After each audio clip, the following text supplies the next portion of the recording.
Kami dari kelompok 10 tugas besar basis data akan mempresentasikan hasil tugas kelompok kami, di mana kami di sini ada beranggotakan. Yang pertama itu ada Marsyanda Putri Prasetya, Yunika Priscila Sitorus-Pane, Ramadita Atifah Henry, dan Friska Sihotang.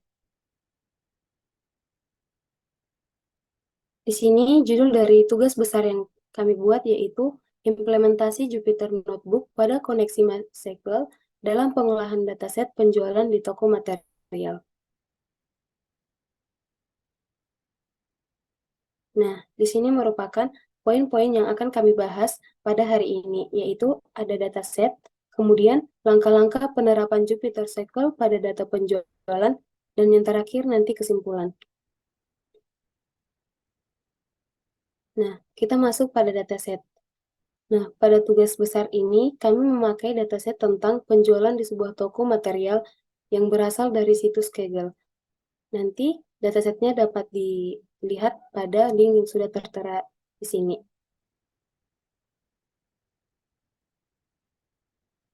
Kemudian, kita masuk pada langkah-langkah penerapan SQL pada data penjualan. Langkah pertama yaitu kita akan menginstal library. Di sini dapat kita lihat library apa saja yang diinstal, yaitu ada yang pertama yaitu install pMySQL.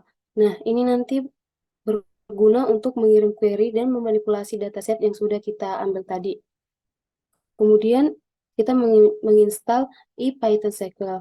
Nah, itu nanti untuk menjalankan dan berinteraksi dengan pernyataan SQL langsung di dalam notebooknya. Kemudian install MySQL Silent itu untuk menyediakan koneksivitas yang efisien. Jadi, nanti setelah kita menginstal library ini, kita dapat mengimport dan menggunakan fungsionalitas dari library yang sudah kita install ini. Selanjutnya dilanjut teman saya. Sebelumnya maaf Pak, di sini saya izin off cam karena jaringan saya di rumah mengalami kendala yang cukup sulit. Untuk itu saya akan melanjutkan presentasinya. Langkah yang kedua yaitu mengimport library. Di sini kami menggunakan library yaitu import.s from SQL kami, import create agent, import pymySQL, dan import pandas SPD. Selanjutnya,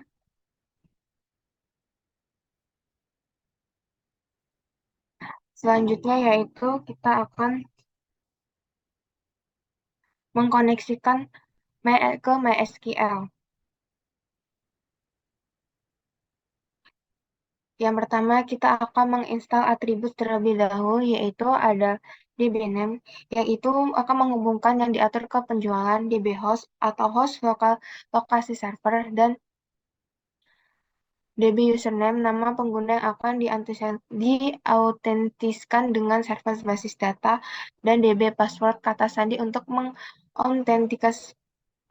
mengautentikasi dengan server database. Next,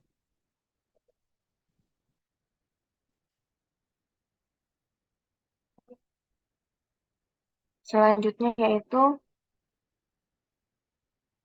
untuk membuat database. Hmm, yang di sini yaitu persen SQL dinamakan Magic Motion yang digunakan untuk melakukan DDL dan DML.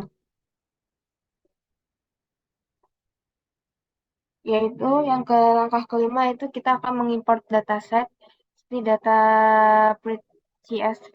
Kita akan memasukkan data lalu kita membuat data rename. Lanjut.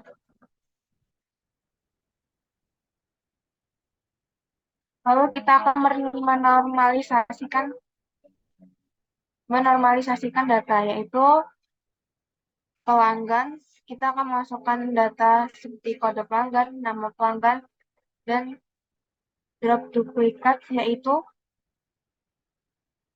kode pelanggan dan reset index drop true. Yang selanjutnya yaitu normalisasi tabel produk.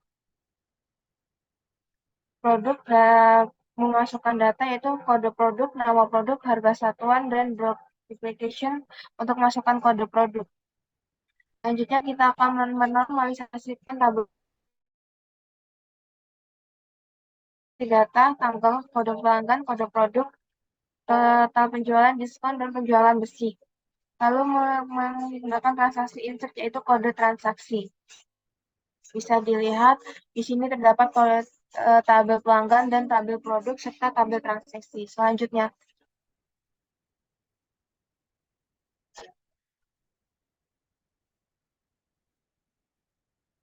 langkah yang selanjutnya yaitu data dari data frame. Isi data dari data frame itu untuk menyimpan tabel pelanggan, produk, dan transaksi ke dalam MySQL. Jika sudah tersimpan dalam MySQL, maka akan mengeluarkan print sukses isi data.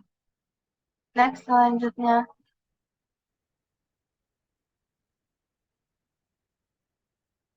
Lalu di sini kita akan menampilkan atau membuat tabel relasi, yaitu from IPython display import display from will import image, yang dimana di sini akan kegunaannya ini yaitu untuk menampilkan sebuah gambar di Python tersebut, yaitu kita akan menampilkan tabel relasi seperti pelanggan, pelanggan transaksi, transaksi produk, pelanggan produk, produk dan transaksi. Next.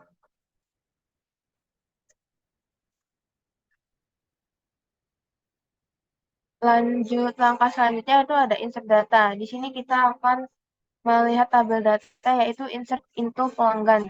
Di mana di sini untuk menyisipkan seperti kode pelanggan, nama pelanggan. Next, tabel produk kita akan menyisipkan tabel produk, yaitu ada kode produk, nama produk, dan harga satuan. Next. Lalu di sini ada tabel transaksi. Kita akan menyisipkan insert into transaksi, yaitu untuk menyisipkan tabel transaksi. Terdapat kode transaksi, tanggal, kode pelanggan, kode produk, total penjualan, KTI, diskon, dan penjualan bersih. Next.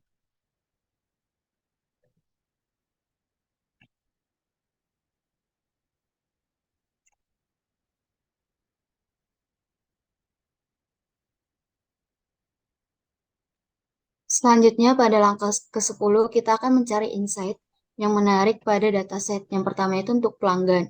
Nah, di sini select bintang from pelanggan. Ini artinya dia akan menampilkan data yang ada pada tabel pelanggan.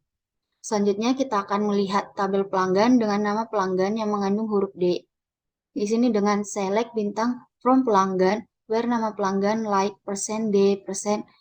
Nah, pada hasil outputnya kita dapat melihat hasil outputnya itu mengandung nilai D. Next.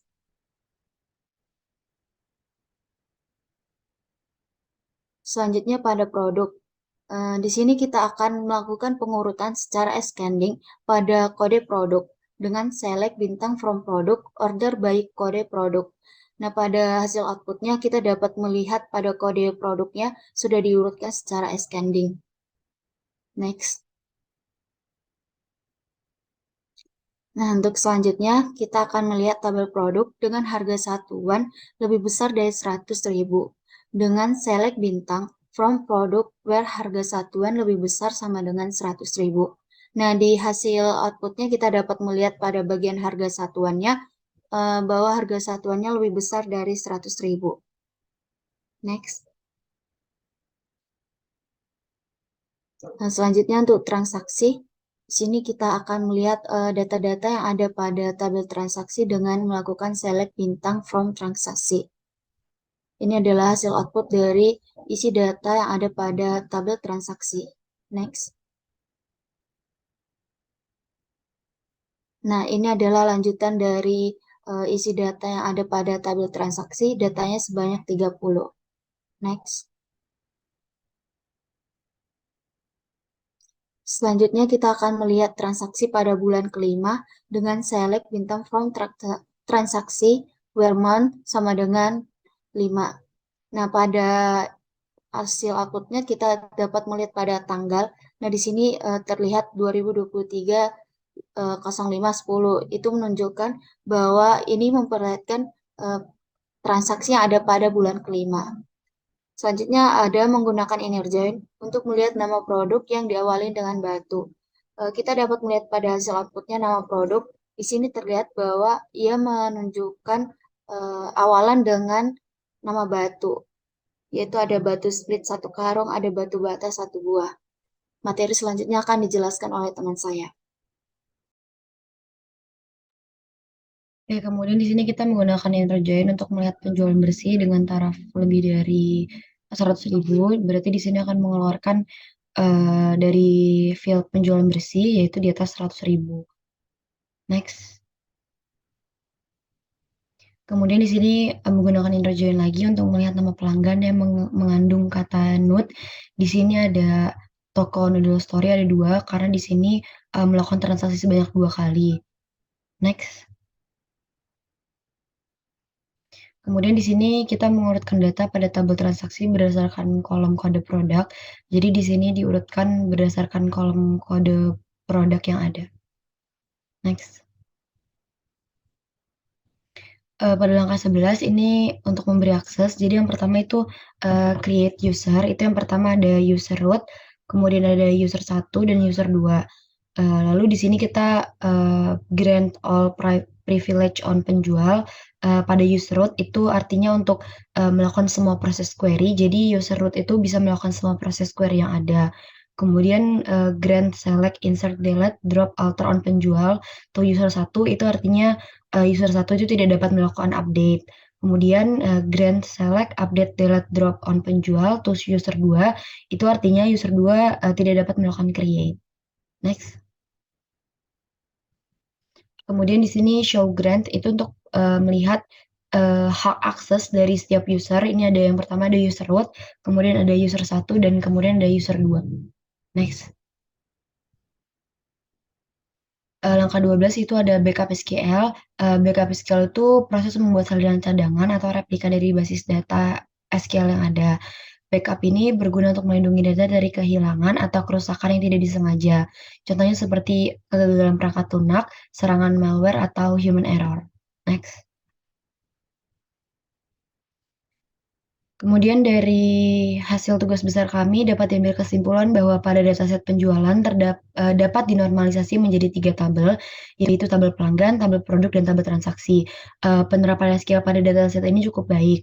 Dengan menggunakan SQL, data penjualan yang dikelola dapat menjadi lebih efisien, di mana SQL memiliki fitur analitik yang dapat memungkinkan kita dapat menganalisis data, baik dalam pengambilan data, melakukan perhitungan data, pengelompokan data berdasarkan kriteria, serta menggabungkan data dari beberapa tabel yang berbeda. Maka dari itu, SQL dapat membantu kita dalam pengambilan keputusan yang lebih baik dan meningkatkan efisiensi operasional dari dataset penjualan yang kami gunakan. Sekian hasil presentasi dari kelompok kami. Kurang lebihnya kami mohon maaf. Terima kasih.